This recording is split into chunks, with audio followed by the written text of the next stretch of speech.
Всім привіт! Раді вітати вас на каналі «Голос природи».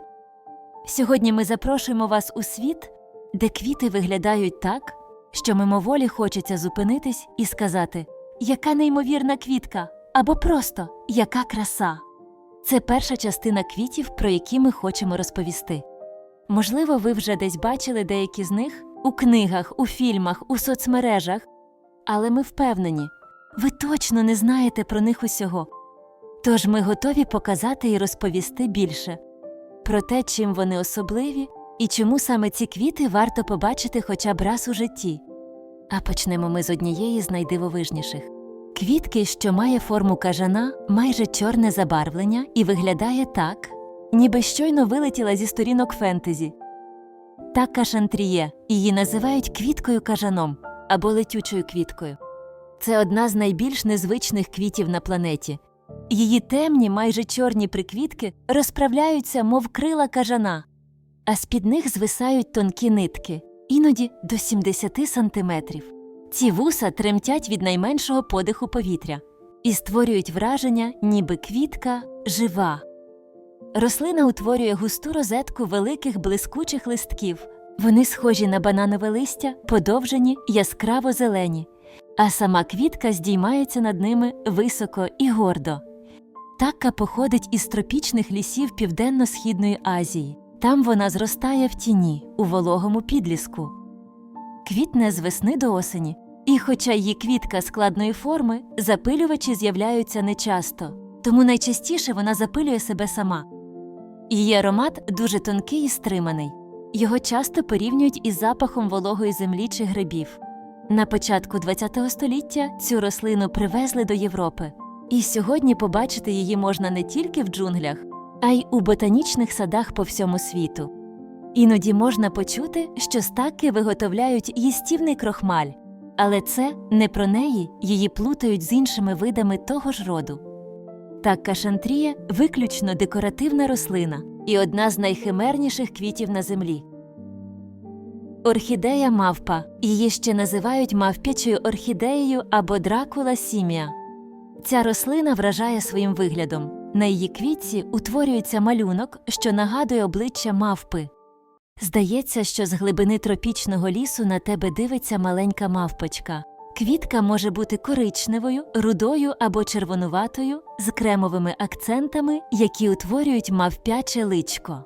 Іноді здається, що квітка усміхається. Орхідея мавпа походить з вологих хмарних лісів Еквадору та Перу. Там, на висоті понад 1000 метрів, вона зростає на деревах і скелях, у прохолоді, тіні та високій вологості. Це епіфітна рослина, тобто вона не росте в ґрунті, а прикріплюється до кори дерев або каміння, не шкодячи їм, але використовуючи як опору. Її листя довге, вузьке, яскраво-зелене, зібране в прикореневу розетку. А квітка пахне, і не як квітка. Її аромат нагадує стиглий апельсин. Саме він приваблює запилювачів у вологих хорах. Орхідея мавпа може квітнути будь-коли протягом року. На одному квітконосі розкривається кілька квітів підряд. Кожна живе лише кілька днів, а потім поступається наступній. Наукову назву дракула сімія вона отримала у 1978 році. Інколи ця квітка формує цілі колонії з десятків і навіть сотень рослин, а ще вона дуже чутлива – різке світло, протяги чи пересихання, і вона припиняє цвісти. Сьогодні її можна побачити в деяких ботанічних садах або у колекціонерів, але в природі вона під загрозою через вирубку лісів і збирання рідкісних рослин. Орхідея мавпа – це ще одне нагадування – природа не просто жива, а вона має почуття гумору. Аморфофалус титана. Його ще називають трупною квіткою. І не дарма. Це одна з найбільших і найнезвичніших квітів у світі. Її суцвіття може сягати 3 метрів заввишки. Ззовні – зелений, усередині – насичено-бордовий келих із гофрованими краями. Він нагадує щось гібридне – і м'ясо, і розкрите листя, і щось дуже інопланетне. Але головне – не лише розмір, а й запах. Під час цвітіння квітка виділяє різкий аромат гниючого м'яса, щоб привабити мух та жуків. Запах настільки сильний, що його можна відчути навіть за кількасот метрів. А сама квітка нагрівається, щоб поширювати цей аромат ще інтенсивніше. Цвіте вона вкрай рідко, раз на 7-10 років, і триває це всього добу, максимум 1,5 дня. Зазвичай у теплу пору, з травня по серпень. У дикій природі під час сезону дощів із квітня до жовтня, а в ботанічних садах вона квітне, коли їй захочеться. Розкриття часто починається ввечері, а найпотужніший запах – у перші години після відкриття. Рослина походить із тропічних лісів Суматри. У природі вона під загрозою зникнення, її популяція скорочується через вирубку лісів. Сьогодні аморфофалус титана можна побачити в ботанічних садах. У Сполучених Штатах, Австралії, Бельгії, Німеччині, Індонезії і інших. Цвітіння кожного зразка – це окрема подія, на яку приходять тисячі людей. А коли вона не цвіте, то виглядає зовсім інакше. Замість квітки з'являється один єдиний лист – величезний, розсічений, схожий на зелену парасольку. Він виростає до 6 метрів заввишки, і саме так, під виглядом дерева з одним листком, аморфофалус проводить більшість свого життя. Це не просто рослина, це вистава, природне шоу, яке триває дуже коротко. Протея королівська. Її ще називають гігантською протеєю або цукровим кущем. Це національна квітка Південної Африки, символ сили, краси й оновлення. Її зображення є навіть на паспорті, гербі та монетах країни. Родина протейні – це одна з найдавніших квіткових рослин на планеті. Коли вона розквітає, здається, що перед вами корона, створена самою природою. Величезна квітка до 30 см у діаметрі, з м'якими шовковистими приквітками, що обрамляють пухнастий центр. Її кольори варіюються від кремово-білого до насиченого рожевого чи червоного, часто з перламутрово-сріблястими відтінками.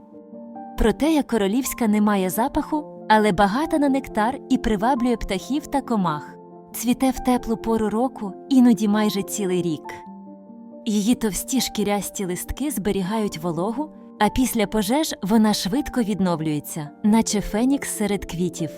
У Європу її завезли наприкінці XVIII століття, вперше до Королівського ботанічного саду К'ю в Лондоні, а згодом і до інших країн. Сьогодні її можна побачити в ботанічних садах по всьому світу. Від Франції і Нідерландів до Австралії і Сполучених Штатів Америки. І хоча вона росте у суворих умовах, у флористиці її обожнюють. Протею часто використовують у весільних та преміальних букетах. Вона зберігає форму, не в'яне надто швидко, і виглядає яскраво навіть в сухому стані. Протея королівська – це не просто квітка, це гігант серед рослин. І водночас справжній ювелірний витвір природи. Медінілла прекрасна, її ще називають рожевим виноградом, філіппінською орхідеєю або рослиною-люстрою. Це епіфітна рослина, яка в природі зростає на деревах, не шкодячи їм, а лише використовуючи як опору. Її батьківщина – Філіппіни, зокрема гірські ліси острова Лусон. Там вона росте у вологому тіньовому середовищі, де постійно тепло і висока вологість. Її великі, шкірясті, темно-зелені листки з виразними жилками створюють ідеальний фон для вражаючих квітів. Суцвіття – справжній каскад, довгі звисаючі гілочки до півметра завдовжки. Їх прикрашають ніжно-рожеві або малинові приквітки, а всередині – безліч дрібних квіток. Цвітіння зазвичай триває з весни до літа. Коли медінілла квітне, її неможливо не помітити. Виглядає як тропічна люстра, що спускається з дерева. В Європі ця рослина з'явилася в 19 столітті. Її особливо полюбляли в Бельгії. Медініллу вирощували у королівських оранжереях. Король Бодуен був у захваті від неї, а її зображення прикрашало банкноту в 10 тисяч бельгійських франків. Сьогодні її можна побачити в ботанічних садах по всьому світу, а ще як екзотичну кімнатну рослину в приватних колекціях. У флористиці медініллу цінують за її тропічний вигляд.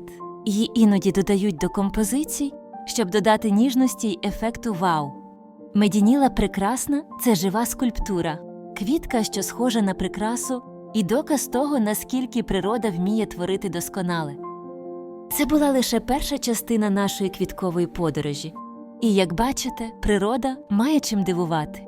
Попереду ще багато краси, неймовірні форми, дивовижні історії і квіти, які точно не залишать вас байдужими. Ми віримо, що природа має свій голос, і ми хочемо, щоб його почули більше людей. Тож, якщо вам сподобалось, підтримайте це відео вподобайкою і підпишіться на «Голос природи». Нас попереду чекає ще багато незвичайного.